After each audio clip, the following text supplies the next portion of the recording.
And I thought, rightio, if we just stand here, he's going to come down into the water, and at some point there's going to be an opportunity. So he's slowly come down, and he's onto it. Like, he didn't really like the look of the car or the ute, and he kept looking back, and he was take a couple of steps, and he'd stop, and he'd look around, and he was real alert.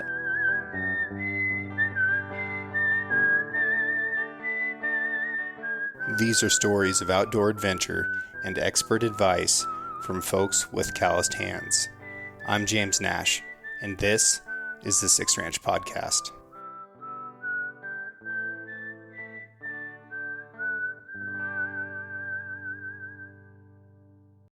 For those of you out there that are truck guys like me, I want to talk to you about one of our newest sponsors, Decked. If you don't know Decked, they make bomb-proof drawer systems to keep your gear organized and safely locked away in the back of your truck. Clothes, rifles, packs, kill kits can all get organized and at the ready so you don't get to your hunting spot and waste time trying to find stuff. We all know that guy. Don't be that guy. They also have a line of storage cases that fit perfectly in the drawers. We use them for organizing ammunition, knives, glassing equipment, extra clothing, and camping stuff. You can get a 2-drawer system for all dimensions of full-size truck beds, or a single drawer system that fits mid-size truck beds. And, maybe best of all, they're all made in the USA. So, get decked and get after it. Check them out at decked.com. Shipping is always free. So we're sitting under a sky I've never seen before, pretty close to the northern point of Australia. It is 8 days since I left home, and today was our first hunting day. And I'm sitting here with Matt Moore from Kayuga Adventures. Matt, what did you go through to get here?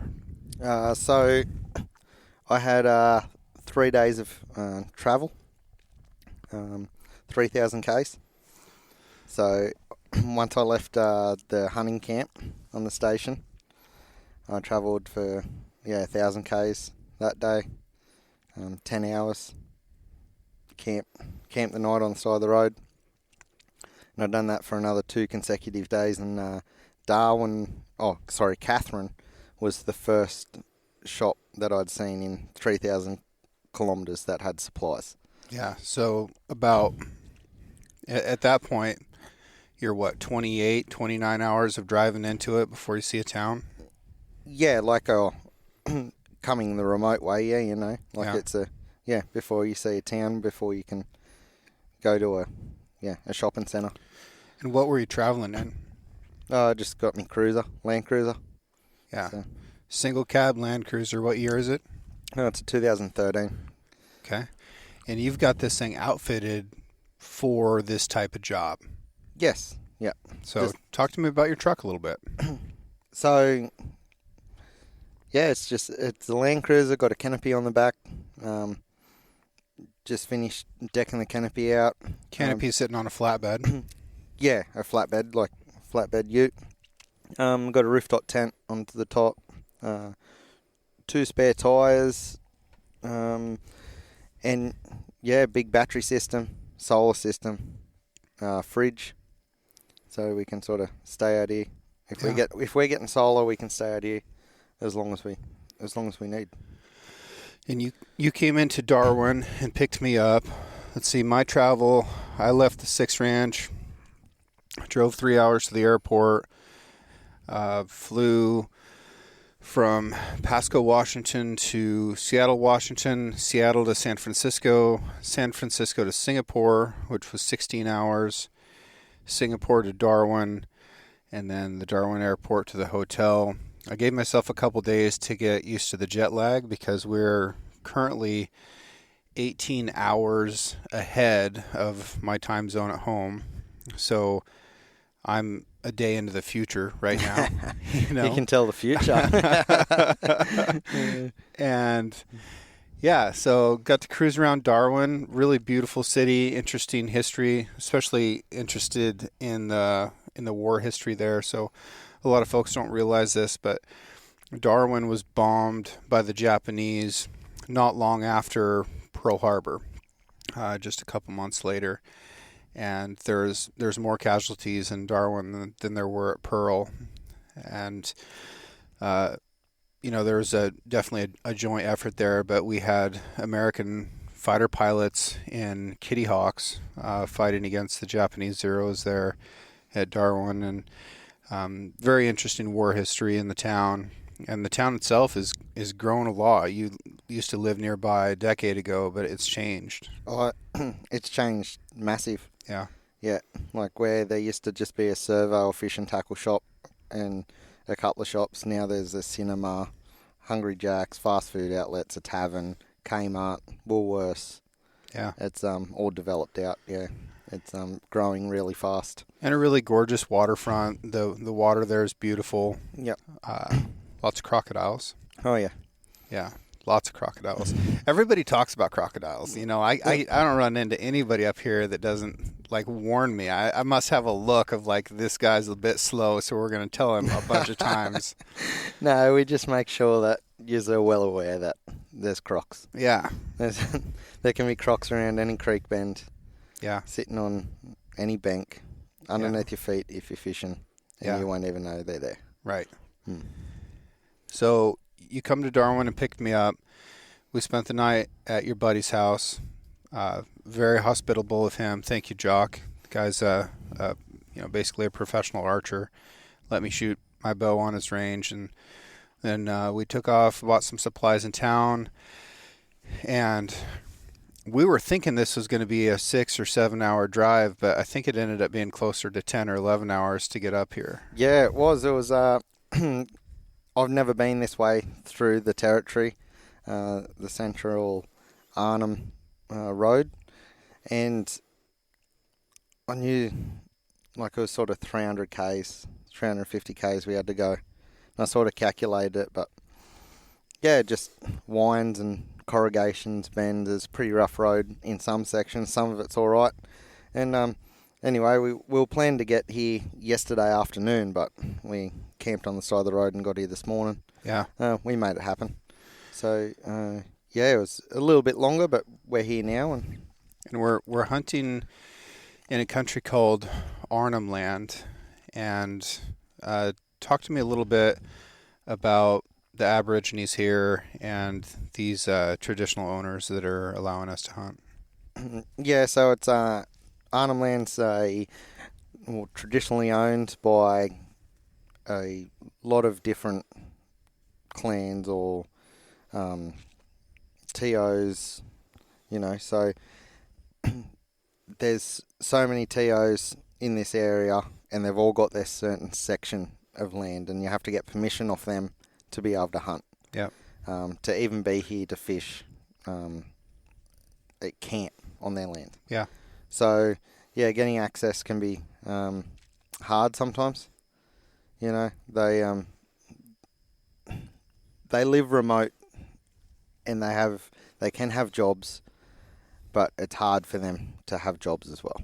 They've got to travel a long way if they want to live on their land to a job as well. Yeah, I mean, you're talking about an 11-hour one-way commute to get to work, at least. Yeah, they can get jobs on the roads and ranges and stuff around in the national parks and stuff like that, but if they want to go to town to get milk, bread, eggs, there's no mail service out here. Yeah. So they've got to drive 10, 11 hours one way. And, you had asked them what they needed from town, and it was basically a bag of groceries and a little bit of tobacco. Yeah, that's it. They live pretty simple. Yeah. They'll go fishing and catch their fish, and they'll shoot a buffalo or a cow to eat. And, they'll cook it up their traditional ways and eat it. And they'll go, they live off the land, We saw a ton of buffalo on the way in here. And then today we got to see quite a few. We got 3 stalks in. Didn't work out on any of those 3, but after we'd met up with the traditional owners here and kind of exchange goods and talk to them about what the plan was and what they wanted us to do and where they wanted us to go. We came out here and set up camp.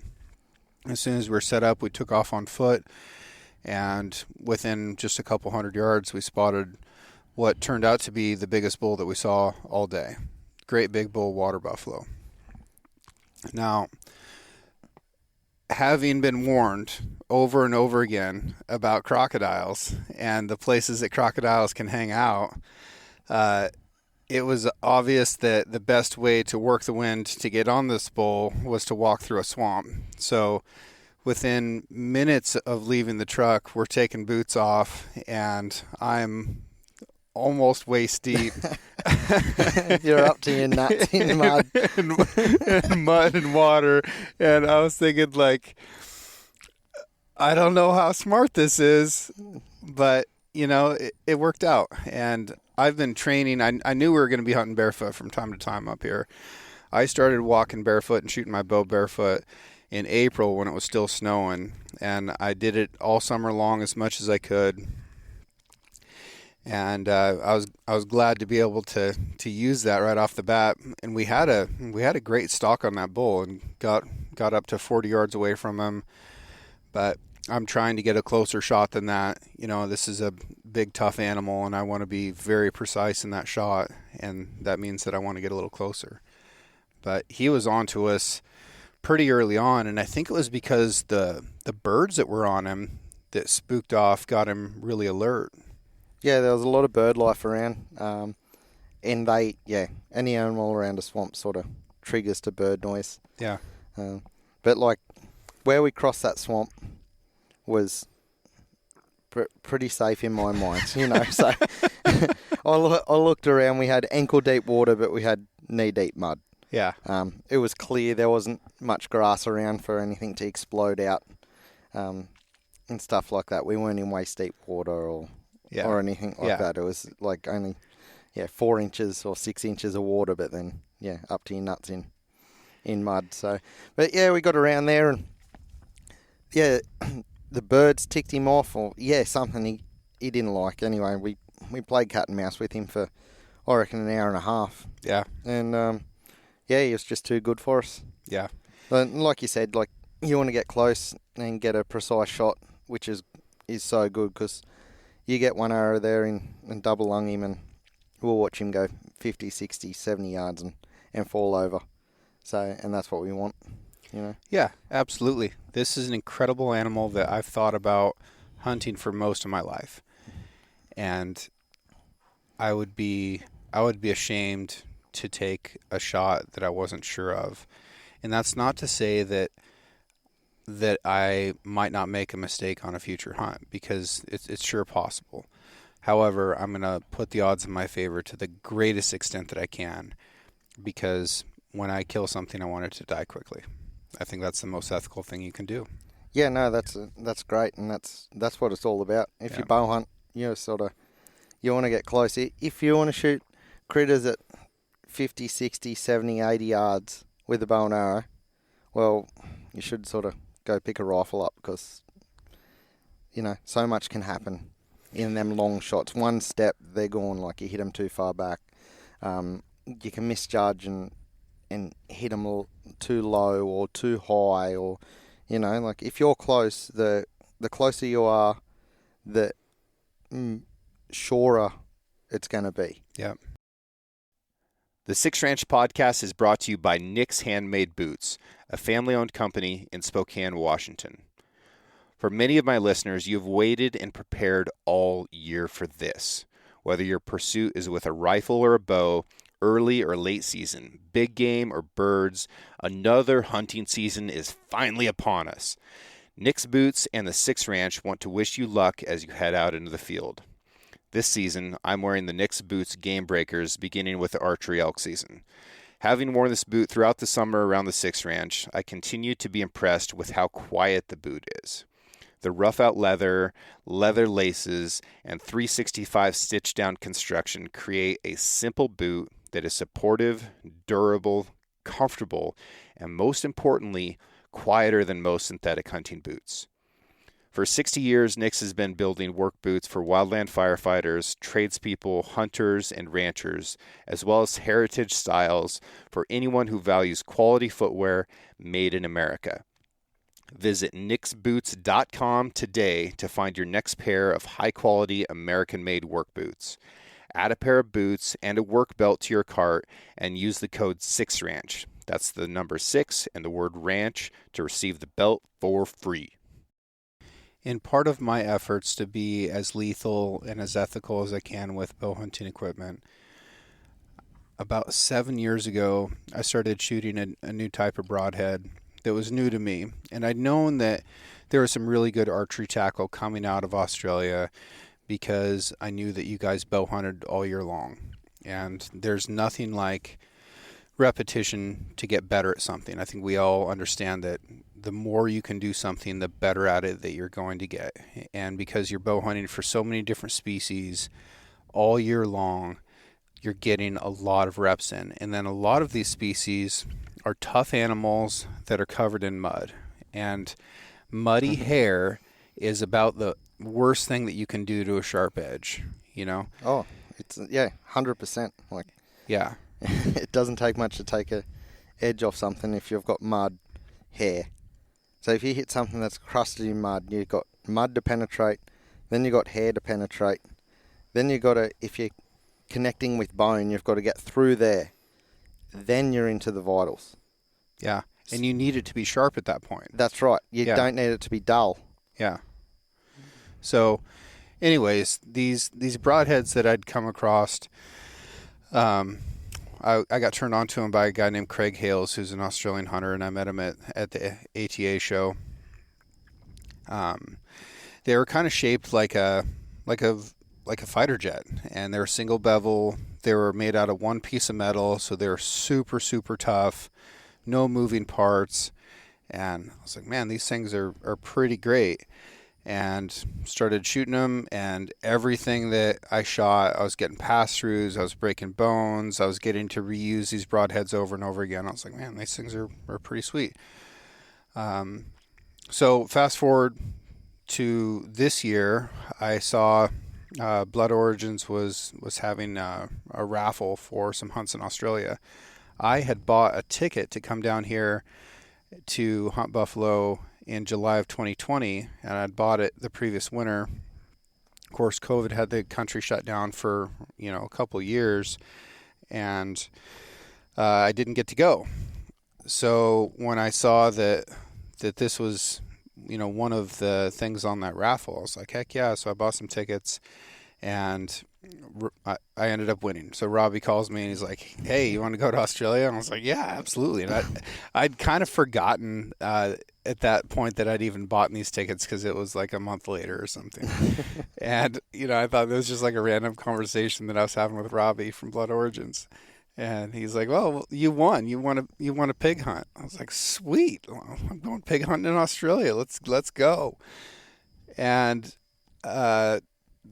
then he's like, yeah, reach out to this guy, salt of the earth dude. You're going to get along great. I was like, cool. Sounds awesome. And you asked if there was anything else that I wanted to hunt here. And I was like, I'd love to hunt buffalo if it's possible. If it's something that's nearby, I don't want it to be a hassle. And it is. It's nearby. It's just a little bit of a drive. Yeah.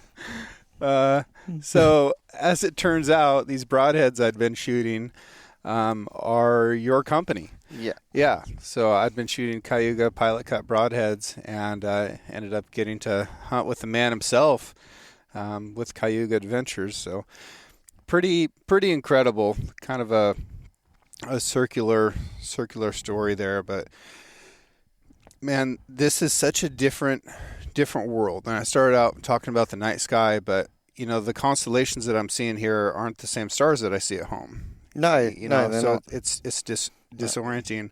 The trees are different, the birds are different. Like, there's almost no species at all that also exist in North America. So everything is brand new to me here.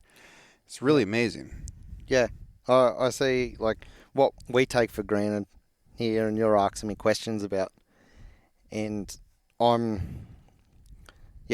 take for granted, and I'm not used to that, but it's good, good to show you new stuff, and you take it all in, and you look at things differently to what I look at them. Yeah. So I'm learning a lot about the style of stalking that's required here as well. These trees, they're not conifers, they're not pine trees and fir trees, so they don't have limbs that go all the way to the ground. They're just stems, and then the leaves are up in the air. And then a lot of this country burns every year, so we're hunting a lot of these burn scars, and there's nothing on the ground. And we're trying to sneak up. They see your white legs coming. Yeah. Well, they're covered in mud today. My legs were all right. But yeah, trying to sneak up on these bulls in this relatively wide open country, just kind of going from one tree to the next and wait until he turns away a little bit. It's tough. It is super tough. Yeah. There's some pretty crunchy leaves out here. Oh, everything's crunchy. The grass is crunchy. Yeah. The burnt stubble's crunchy. Yeah. The leaves are crunchy. Yeah, it's just, you got to make ground when you can. Yep. And get into a position. And, yeah, it's hard with no grass cover at times. But it'll happen. We'll find a bull in a position where we can make it happen. We tried a couple of times here today, and it was nearly there, but we just got busted a little bit out in the open. We had to sort of use a couple of termite mounds to get in, and it just didn't work for us. But yeah, the hunting style can be very aggressive at times. Mm-hmm. Like when it's on, it's on. You can make 10 meters straight up, like just crack straight in 10 meters, and then other times, like I showed you today, you might need to shuffle your feet. Yeah. And not cross yourself up, because you might need to make that extra 5 yards or 10 yards, and then real slow, and then he might turn and you'll get a shot, And we tried to intercept a buff there, the Savo, but he sort of caught a bit of sideways movement and busted us about 70 yards out. And that's hard as well. But you're trying to get in front of them as they're moving, because they move super fast. Yeah. And get into a position where you can try and get them to come to you, but that's all about the challenge. Like, what's Arvo mean? Afternoon. but it also kind of means evening, right? Yeah, anything after like 12 o'clock or anything when you drink a beer, Yeah. Whenever you crack a beer, it's the afternoon. Yeah. But up here in Arnhem Land, it's dry, so we didn't bring any beers with us. Yeah. No. Yeah, dry communities up here, so which is all right. That'll be good. It'll give me a week of dry out time, and yeah. And so we're gonna continue doing updates on how this hunt is going, what I'm learning, what I'm seeing, and we'll just continue on with this. So this will be part 1, and I hope that y'all follow along and sort of join us on this adventure. I wish everybody could have this experience that I'm having, because so many Australians never even get to see this country. Like it's so remote. It takes such skill and gear even to get here. It's a phenomenal opportunity, and it's not at all lost on me how much effort you put into making it happen. Yeah, no, that's all right, mate. Is it like it's a bit of a drive, but it's nothing unreasonable, I don't think. Yeah. Not for us in Australia, like we're used to driving sort of, well, I am. Living remote, I'm used to driving sort of big Ks, and it was a good bit of an adventure for me too, because I haven't been across to the territory for 10 years, so it was good to make it happen. And yeah, it's good to show you around some stuff, and we'll see what happens tomorrow. Yeah. Well, I'm sure it's going to be an exciting day. We found a spot where there's a bunch of buffalo, and we're going to get in there.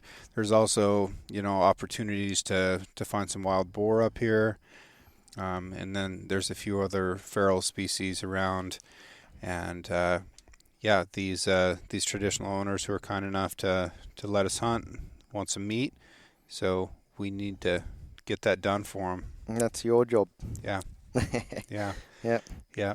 And you caught a barramundi and a Saratoga today. We didn't even talk about fishing. No, we didn't. Yeah, caught a barra off the top, middle of the day, which is pretty cool.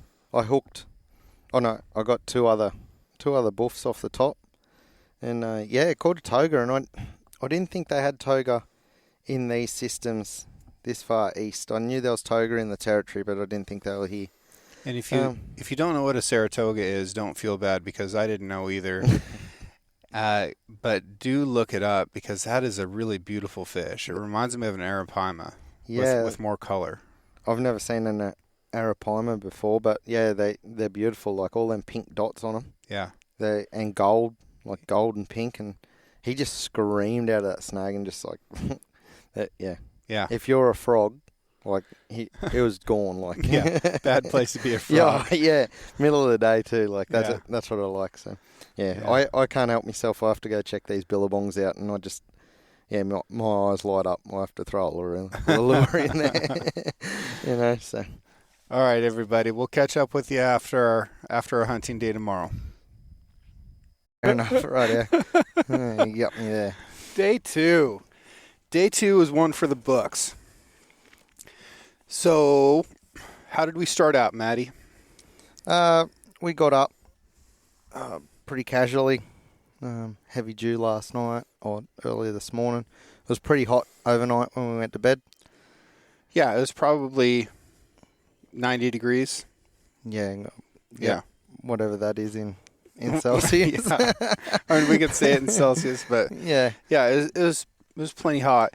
You had bought these rechargeable fans, and I'm sleeping in a cot with a mosquito netting over the top of it, and I got that fan rigged up in the mosquito netting, so it's like right over my head, blowing down the length of my body. It's pretty gourmet. How's it on your nuts? Does it get to your nuts? My grandma listens to this show, so I'm going to back off of that. Yeah. But no, it's a very comfortable way to sleep. Very comfortable way to sleep. Yeah, I had to rig mine up. We tried to do it the other night, and I sort of done a bit of a mischief, and we had a bit of smoke coming out of it. A little snap, crackle, pop, and smoke rolling out of it, trying to plumb it into the electrical system on your truck, which is very cool. And you were saying, man, that most of these pickups or utes that have canopies on the back will have a refrigerator in them here. Yes. Yeah, it's very, very common. Very common. Even on the back of the ute, you'll get the brand called Angle. It's well known. It's been around since mid-90s or late 90s. And, I had one, a 40-litre Angle. I bought it second-hand when I was in the territory 10 years ago. And it sat on the back of the ute for 2 or 3 years. Rain, hail, and shine. No protection, just plugged in to a dual battery system. And I had cold beers wherever I went. It was red. It was the colour of red dirt and dust and whatnot, and it keeps going. It's still going to this day. We use coolers for everything, and I can see a lot of applications where if you've got power and the ability to regenerate power, whether that's through solar panels or an engine or whatever, you might be able to save weight altogether by just running a fridge. Well, you do, and ice generally runs out. It does, for sure. It melts, so if you can keep stuff cool for as long as you've got power, it will run. So it was like the other day I set the portable solar panel out in the sun there, and we'll run more than the fridge just on the sun on the solar blanket. Yeah, and that wasn't just recharge. That was what was coming directly off the panel. Yeah. Anyhow, so we had a chill morning. Had a toasty. What's a toasty?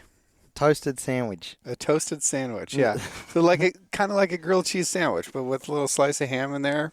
Good breakfast. What's a grilled cheese sandwich? It's just cheese. It's a toasty. Okay. Yeah, same thing. Right here. Yeah. So just different names for stuff.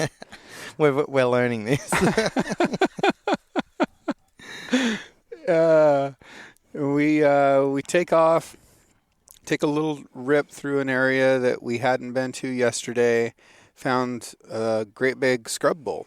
Yeah, there's a nice white Brahman scrub bull with a really big set of horns on him.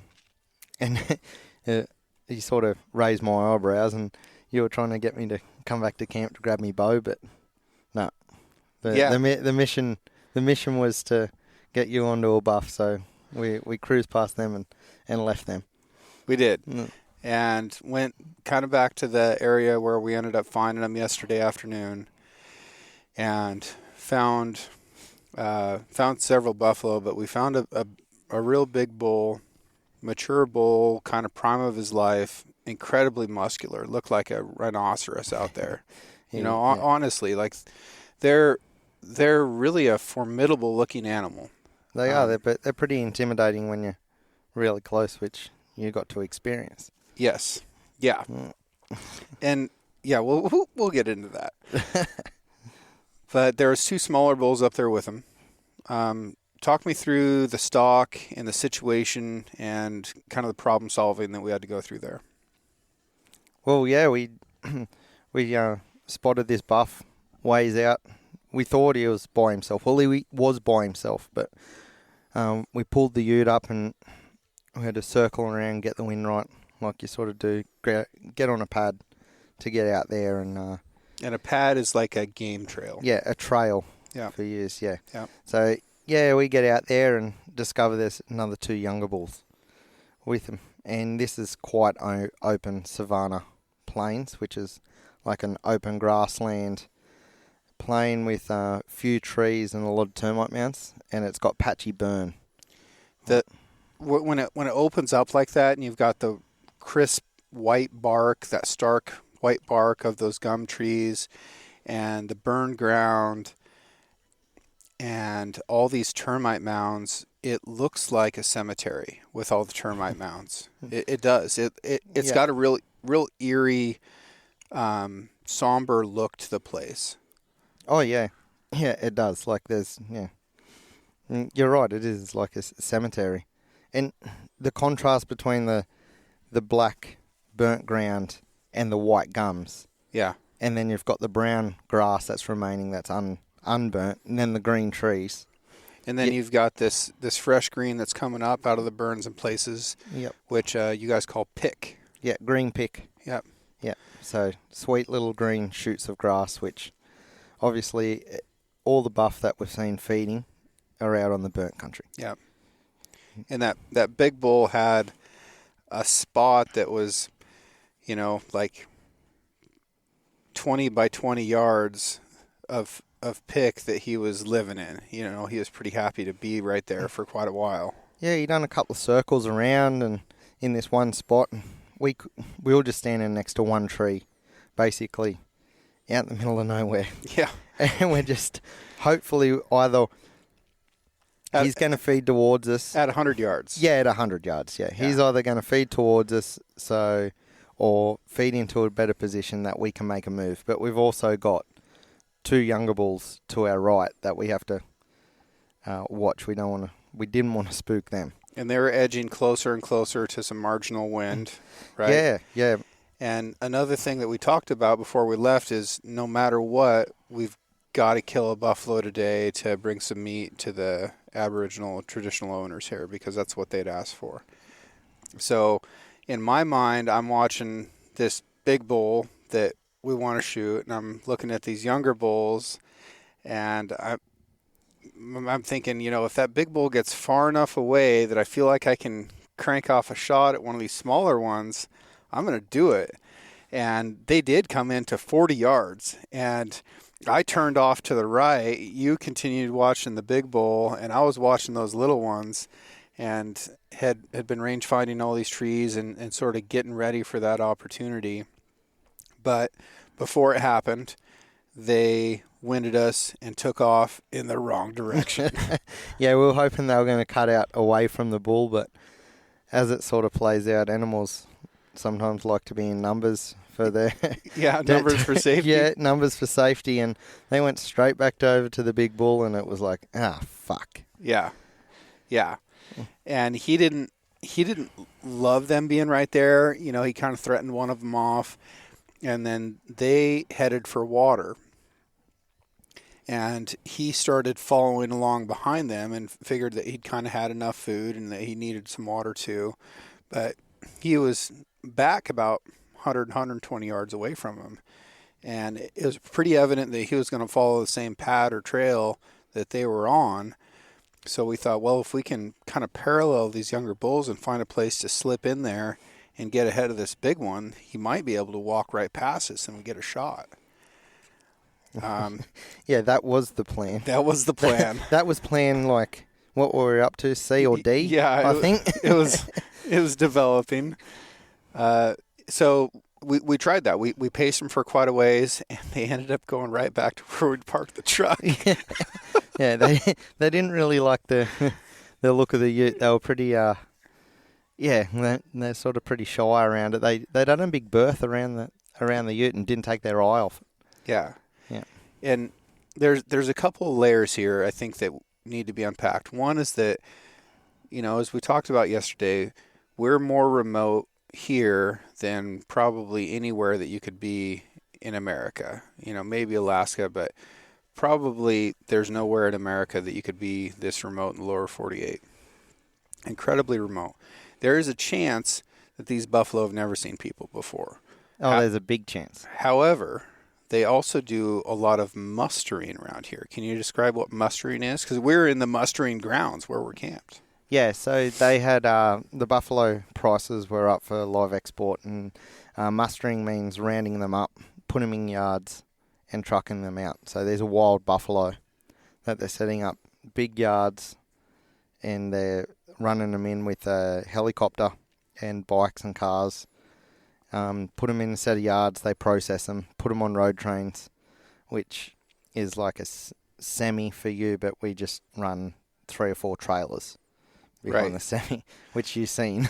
So think of a semi-truck with a cattle trailer on it. Now put 4 of those cattle trailers in a row, which is why you guys have radios in your vehicles, because if you come up behind one of them things, you know, you've got to kind of ask if you need to get around them. Yeah, in some stages, yeah. What about the bull catchers? So the bull catchers here, like, they're usually Toyo Land Cruisers with the roof chopped off.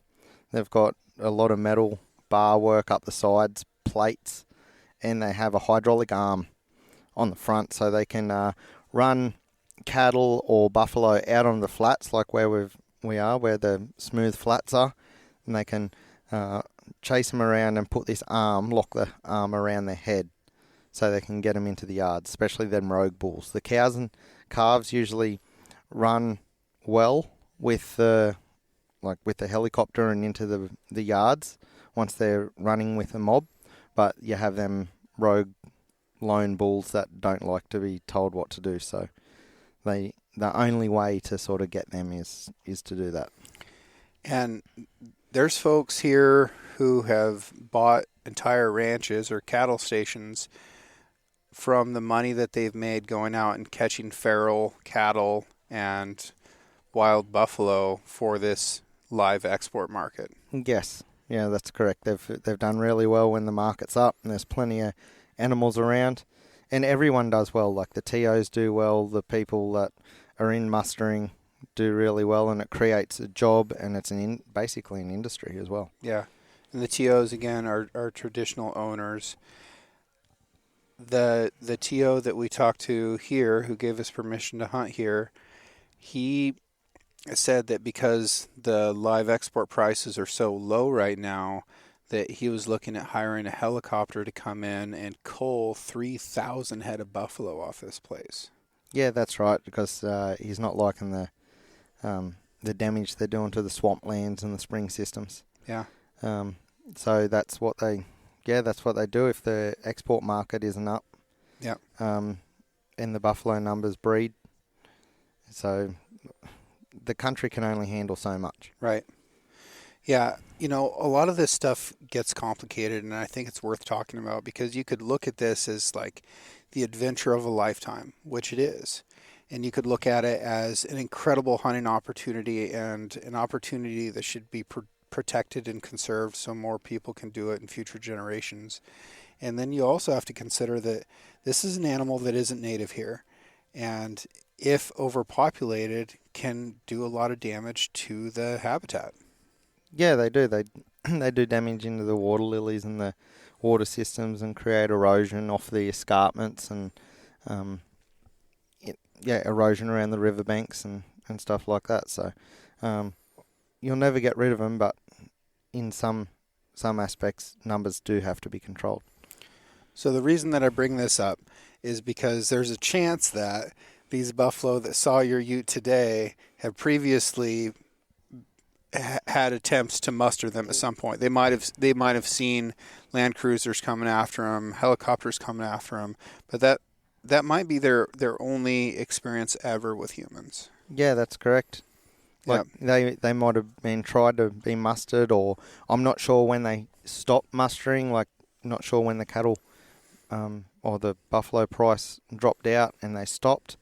But like, I dare say, them mature bulls have seen musters. Yeah, they have seen musters. They have been chased from somewhere. And hey, look, they might not have originated from here. Like, them bulls just get on the walk and they wander.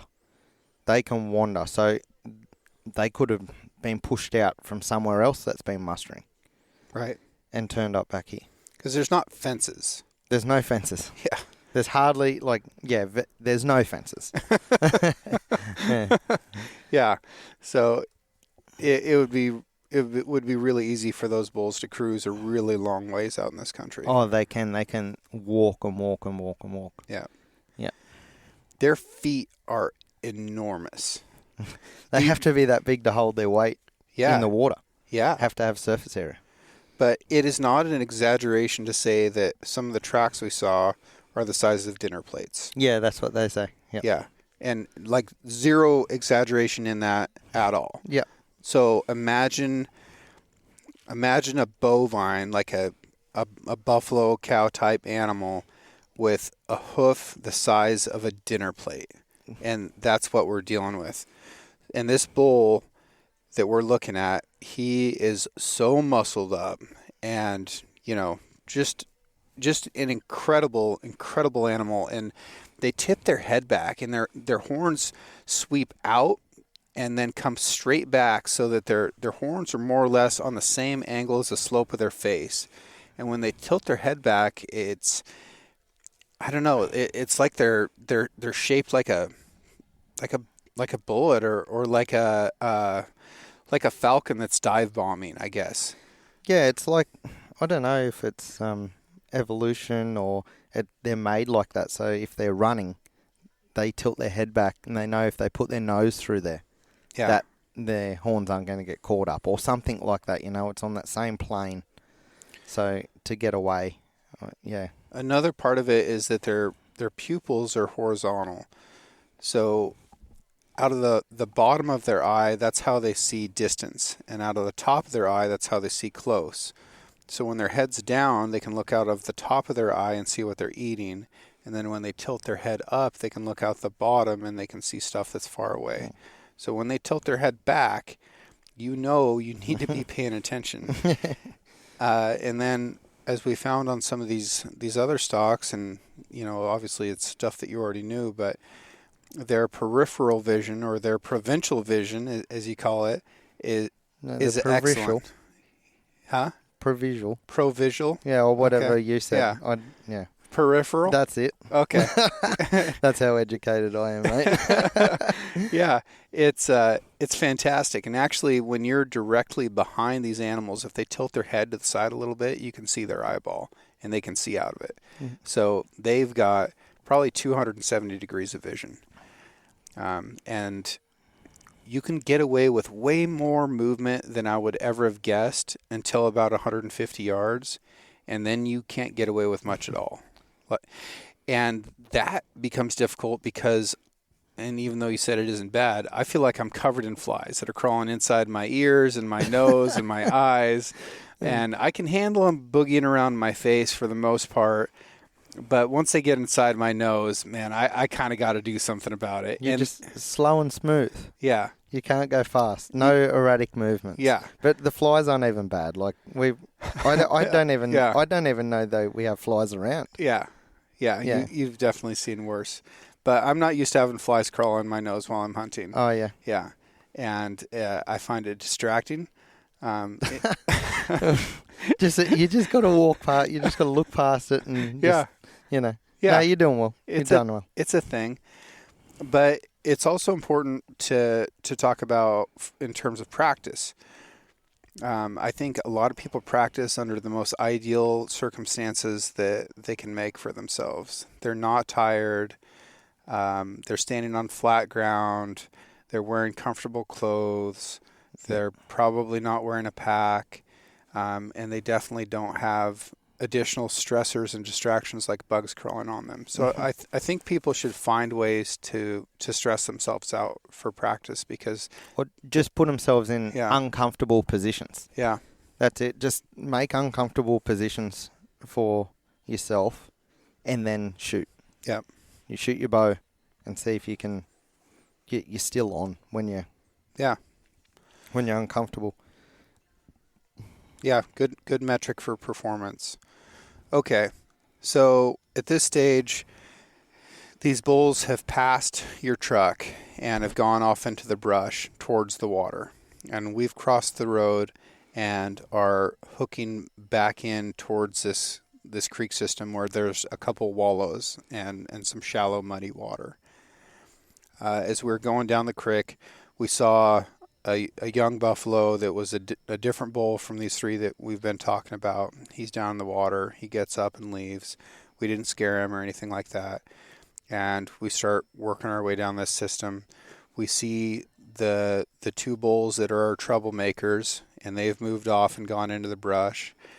And we're trying to think of, kind of what our move is, where this bull is, because we can't see him right now. And I was able to spot him back in the shadows of some brush. And we thought, he's going to come into this water right here. This bull's been out. He's hot. He's thirsty. This bull's going to come to water. And we got up into some paper trees. Is that what they're called? Yeah, some small paper barks. Yeah, paper barks. Yeah. So, folks, you can think of these like aspens a little bit. Small diameter trees, and there's only, 7 or 8 of them right there.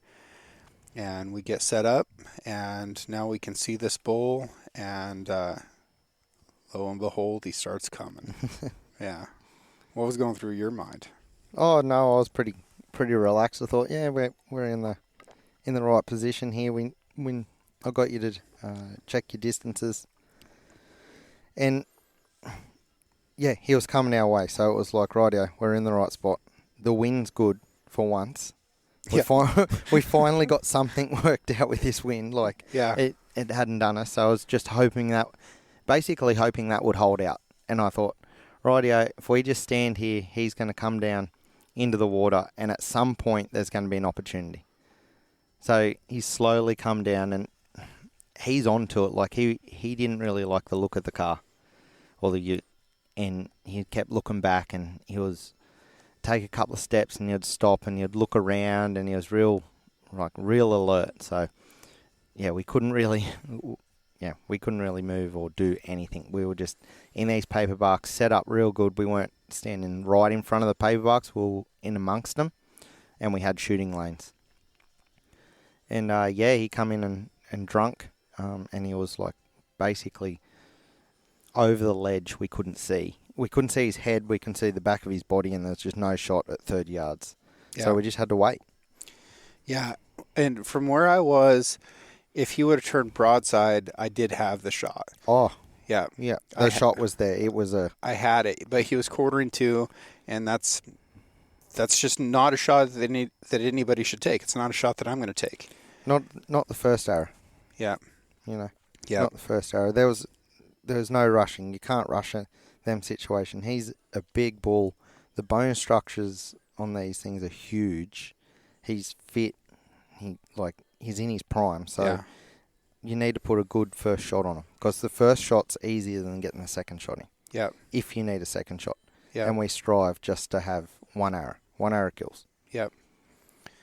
So he drinks for a little bit while he's quartering to at 30, and then he gets down in the water and starts to come up. And there's a log coming down into the water, and I think, well, if he comes on this side of the log, he's going to be at 20 yards or less, and like this is it. This is going to happen. My heart rate was at 125, according to the old Garmin, and I was trembling. I was trying to breathe and calm myself down. I was thinking about my shot process over and over again. I wasn't looking at him. I was trying to keep like dangerous thoughts out of my mind, you know, and on he comes. He gets to this log, and he takes a step over it. I thought, oh yeah, like it's happening. Yep. And then he started to pick up another foot, and his foot hit that log, and he stopped, and he turned and looked at us. And we're at 19 yards right now, right? And I haven't moved other than like the little, you know, just trembles of, Your shirt was moving. You were shaking. Excitement, Yeah. But that's not it. Like there's wind in the leaves and stuff like that. But, you know, like you pointed out, he probably drinks there every day. And if you add something new to that environment, it'd be like if I put a new piece of furniture in your living room and you came home, you'd notice it right away, right? Like that didn't used to be there. And that's right. And he was super cautious coming in. It wasn't like he just padded straight in and went straight into the water. Like, he was thirsty. He needed a drink, but he was so cautious coming in. So that did sort of play on my mind, thinking, oh, like, he might look around too much and pin us. If I had to drink water with my lips to the water in places that had crocodiles, I'd be pretty cautious too. Yeah. But there's buffalo using that water hole every day, and they're wallowing in the middle of it. There's no crocs in it. Sure. There's no crocs in that size of water hole. Right. But animals are cautious when they come to water, and that's the reality of it. And then he had these two young bulls run past him, so he was a little bit alert from that. He'd seen your truck parked on the road, which wasn't a normal thing, so he was additionally alert from that.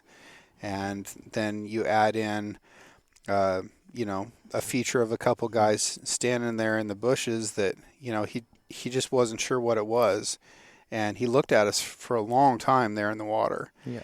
And then he busted out of there, but he never really figured out what we were. No, he didn't. I was hoping he was going to bust out and stand on top of the bank at 30 yards and sort of give us a broadside shot there looking back over at us, but it just never eventuated. Yep. And then he went out to sort of 70, 80 yards from the water and stood there with his head back and trying to look, trying to find, trying to see. But he never really picked us up. No. And he knew something wasn't right, and he got out of there, but he never knew what it was. So he fades off into the swamp. We get back in the truck, drive around to a different part of the swamp, and get out, start hiking, and we're just hiking the edge of this swampy area, and find another nice buffalo in there that's bedded in the water. The wind was wrong, blow him out. We stalked a hog, and the wind was wrong and blew him out. Yep. So we head back the opposite direction to try to get better wind. And as we're moving along, this great big boar starts coming down towards us, towards another little wallow on the edge of the swamp. And he said, you know, knock an arrow, get ready. And I was like, holy crap, I'm like fishing everything out. You know, I wasn't like mentally prepared at all. And he came into 25 yards, and I missed. I shot 2 inches under his back, hit him right through the pork chops, and you know, that's a very, very non-lethal shot. And you know, I'm embarrassed by that, but my reaction to it was to figure out what the problem was and why it happened.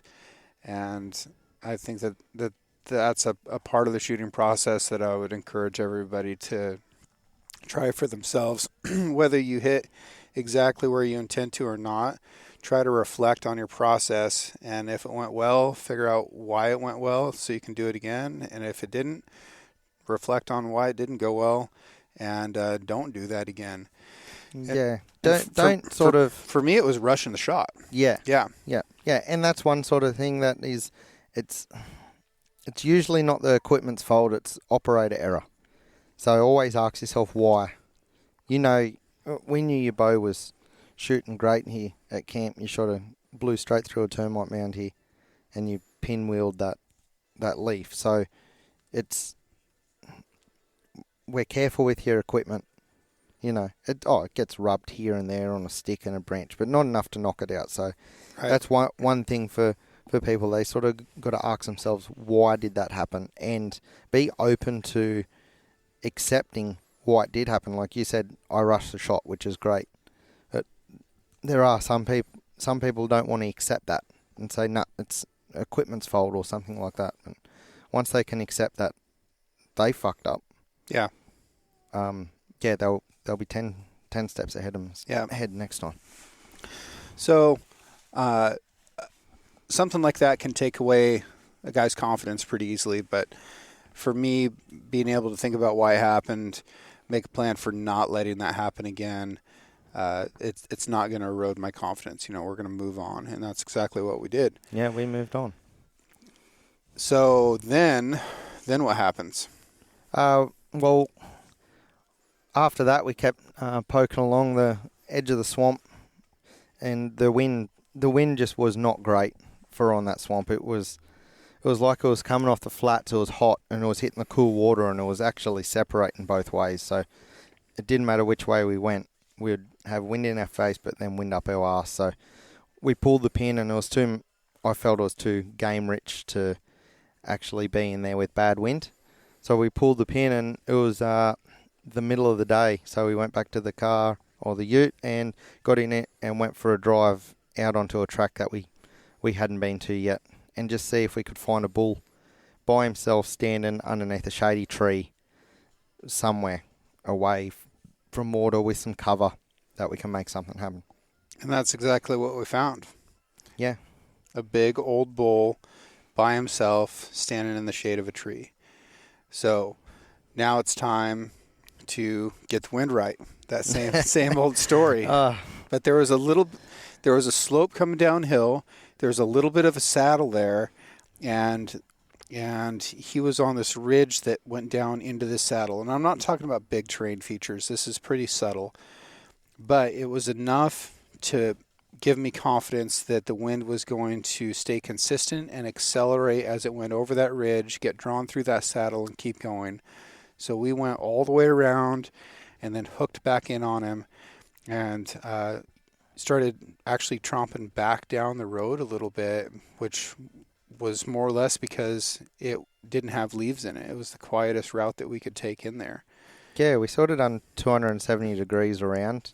Easily, yeah. Around him from the car, or 180, sorry. Yeah. Probably 180 to come back in along the road, because he said like it was quietest.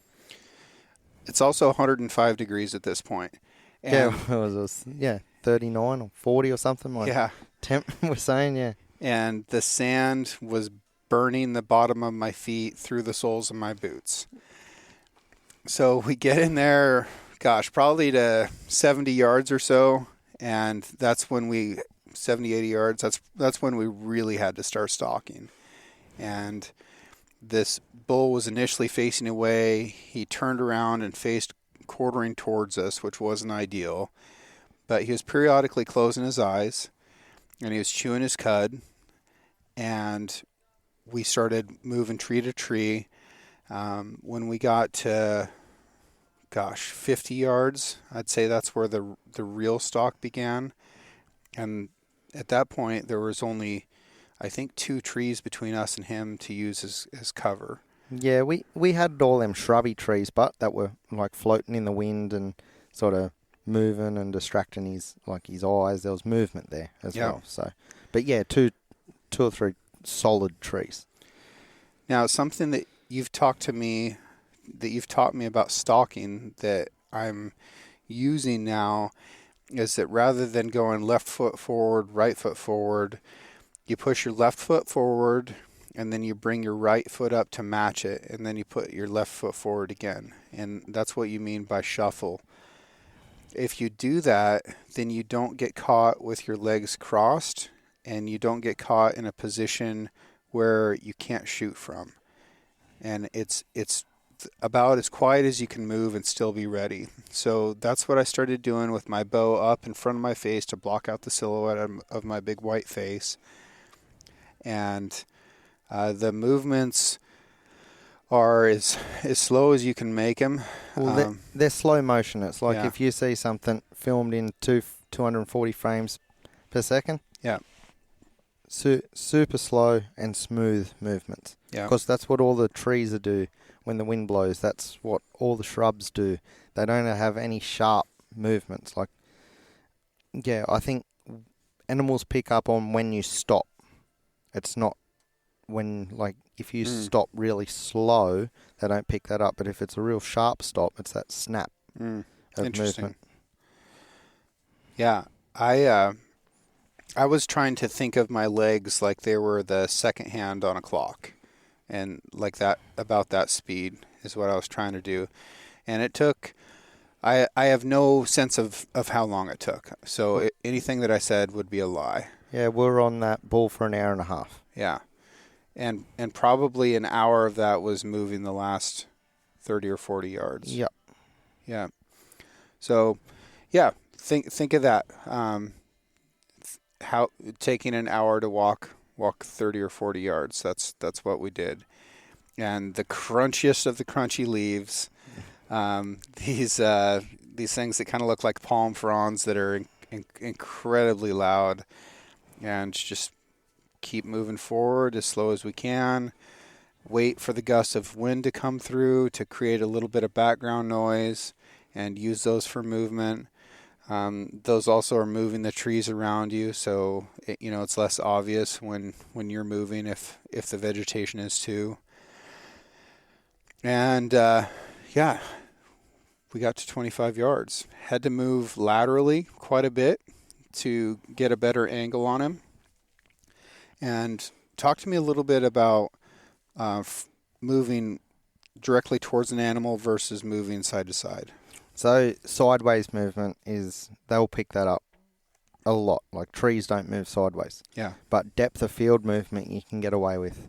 Yeah. A lot more than you can left and right. Because, yeah, you don't see trees walk sideways. Yeah. Basically. Yeah. So those lateral movements were even slower yet. Oh, yeah. Yeah, if they could be. You got caught in a bit of a pig digging. I did. It was 25 yards or 28, 27 yards away. Yeah. The only place that I could go was where a pig had rooted out this hole, and the sand was kind of sloughing off as I'm stepping in it, and I was like, oh, geez. So augured my way out of that pickle, and yeah. Oh, you done unreal going through that. Like you can only do what you can do. Yeah. And if it's slow and steady and smooth, well, yeah, you got through it. So now we're up there, and there's a shooting gap that's probably 18 inches wide, not all of which is kill zone, but where I needed to hit, I could see, and there was a few inches of margin of error around that, and we were still able to whisper back and forth a little bit, and I said I can make this shot, and I drew back, shot. The bull spun out, and he did like a half circle and stopped. So now he's at 30 yards. I reloaded an arrow, drew, shot again, and within seconds of that second shot, he fell down. And seconds later, he was dead. Yeah, that's right. And like your first shot, well, we assessed it, but your first shot was on the money and done the job. So he probably didn't need that backup arrow, but he gave us a chance. Yeah. So, and you took it, and you hit him unreal again, and he's dead on his feet. right there. And both shots actually ended up being double lung shots, both of which went through the top of the heart. Yep. And, we talked about broadheads yesterday. Both of these broadheads are still sharp and usable. We'll touch the edges up a little bit. They both went through rib bones. They both got total pass-throughs and are ready to go after going through a muddy water buffalo. I counted the annuli on his horns, and although I'm not an expert at it, I think he's 13 years old. Yeah, he's a really old bull. I'm not no expert on aging any animals, but I just know he's a real old bull. He's got really worn down teeth to his gum lines on one side of his mouth. He's missing a couple of front teeth. Yeah, the teeth that I normally pull to send into the lab to see how old they are, they're missing from this animal, right? And yeah, his molars are completely worn down. He had an injured back left leg that had healed over. Whether that was from him, breaking it, stepping in a hole, or a croc getting a hold of him, who knows? He had previously broken a rib. Yep. So the broadhead went through where this rib had rebroken and broken previously and calcified, and it was a great big knot. Broadhead had plowed right through that. Pretty incredible. So besides taking pictures and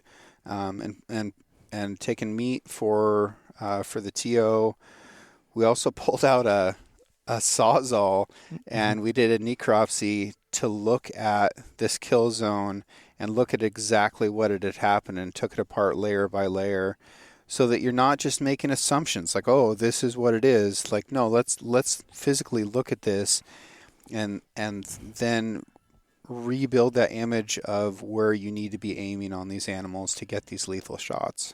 Yeah, that's right. And like I would hope that like everyone else could do the same thing. Like Brad taught me about it, and it's helped so much. And in our bow hunting courses, and every critter actually we shoot at Strathburn, basically we open up and analyse just to see where that arrow's hit, what it's done, why did it stay on its feet for 20 seconds, and then another critter you shoot and it's over in 6.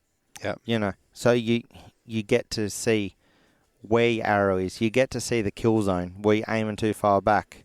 Were you too far forward? Like this, all this shoot behind the crease. Well, I don't know about in the States, but in Australia, I've never seen all the stuff we're opening up. There's high and back behind the crease is the top of the lungs, but down at heart level, if you're behind the crease, on the crease, behind the crease, you're playing with guts. You're not even in the kill zone. Yep. Oh, and it's not liver either. No. Yeah. No. And it all depends, like this hot country, it all depends too, if they've gone and drunk and they've got a full stomach of water. So that pushes the internals forward again. Their guts swells up, pushes all their vitals forward as well. Yeah. No, it's anatomy is something that hunters need to study more. And I don't want you to look at like line drawings or graphics that somebody else has drawn. Like you need to like take the extra effort to find actual images or go to scientific journals. Yeah. Like find where those organs actually are. Even if you get a critter on the ground, you got to break it up anyway. So why not assess where the kill zone is before you break it up? Yeah. Like you and your buddies can be all around and you're all there to help pack the elk out or whatnot. Why not assess them vitals and actually see what's happened, where they actually sit, why that other arrow ricocheted off another bull, or how the bone is, where the joints sit. And if you can do it, like pop that front shoulder off and do it while they're lying on the ground. Don't just gut the animal and then look at the organs after you've pulled them out. No, do it all with the gut still in. Yeah. Because then it's all sitting in place. The lungs are going to be deflated. if you've hit him through the lungs. Yeah. So, but you'll see where that zone is and actually cut the organs out and leave the guts in. And then you can see the opening there where you have to put your arrow in. And then if you can, fold that leg, that front leg back over so you can see where the triangle is and where your arrow has to be. Yeah. And even though these buffalo are a 1,200 plus pound animal, what's actually available there for the kill zone is about the size of the face of a Reinhardt target. Yep. Yep. It's not this giant target that most people imagine. The spine comes way lower than what most people think. I really encourage people to look at that. So, after that, we took the meat and the heart and delivered it to the TO, and he was stoked about that. And we came back to camp. You did a little fishing, shot your bow. Yep. Went for a little walk to patrol the area, see if there's any critters around that needed hunting real quick. Yeah, I just wanted to see if that bull might have come back onto that soak. Yeah. Late in the over. I cut the hide off of the skull, and you showed me a better way than what I'm used to for removing the lower jawbone. We got it all packaged up, and that's the end of day 2. It is. It's going to be an interesting trip for 3,000 Ks, and we're not going to get to boil that out for a week, and we've got to store it on the outside of the vehicle somehow, so it might be a bit smelly. Yeah. And we'll get some weird looks. Somewhat odoriferous, yeah. So we've got it wrapped up in a garbage bag and then duct taped over the top of that so it looks like it's silver. And that's to keep the blowflies and maggots and stuff out of there. Yeah, just try to stop the maggots actually building in there. Yeah. Obviously the meat's going to rot, but hopefully if they don't get in there, it will sort of, I don't know. Yeah. We'll see how we go. We'll see. But yeah, it's when we do get to boil it, it's going to be a stinky ordeal. You'll get to boil it. Yeah, I'll be standing upwind. Yeah. So thank you for a tremendous day. I learned a lot. And yeah, although the stalk and hunt where I killed that bull was incredible, the previous stalk on that big buffalo that came into water and got so close to us, when he turned the corner in that little wallow and it looked like he was going to show up at 19 yards, 18 yards, and he did. And then when he saw us and he picked his head up and looked, I felt pretty inadequate. I was all right. You were in front of me, so I only had to push you forward and I could get out. Yeah, but we don't have a backup rifle. You didn't even have your bow. Like the safety net there is relatively low.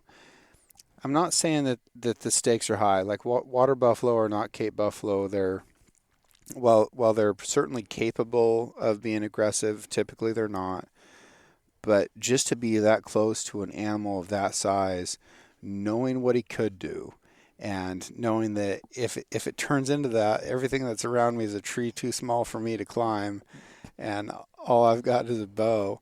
For a rifleman like myself, it was quite a feeling. It's a feeling and a hunt that I hope to always remember. Yeah. I had the camera rolling at all times anyway, so it would have made some good footage. The cameraman never dies. No, we're all good, mate. You just hunt them with respect and don't put yourself in places that you don't think's gonna be too dangerous and whatnot. Like we had plenty of cover there. Yeah, it was fine. They're not fine. They're not going to come and attack you. But still, the feeling of it is a big feeling. Yes. Yeah, they're a big animal. Yeah. Okay. So, thus ends. Got a big old cane toad next to us. You going to fix them up tonight? They kept you awake a little bit, didn't they, last night? Yeah, we're going to have a talk. That's the end of day 2. Day 3 starts tomorrow. And, folks, you're going to have to wait a week for that show to come out. I hope that you'll continue following along. And I hope that you all get to do an adventure like this because it's pretty special. It's not always going to exist in the world, but it still does right now. Bye, everybody. I just want to take a second and thank everyone who's written a review, who has sent mail, who has sent emails, who has sent messages. Your support is incredible. And I also love running into you at trade shows and events and just out on the hillside when we're hunting. I think that that's fantastic. I hope you guys keep adventuring as hard and as often as you can. Art for the Six Ranch podcast was created by John Chatelain and was digitized by Celia Harlander. Original music was written and performed by Justin Hay, and the Six Ranch podcast is now produced by Six Ranch Media. Thank you all so much for your continued support of the show, and I look forward to next week when we can bring you a brand new episode.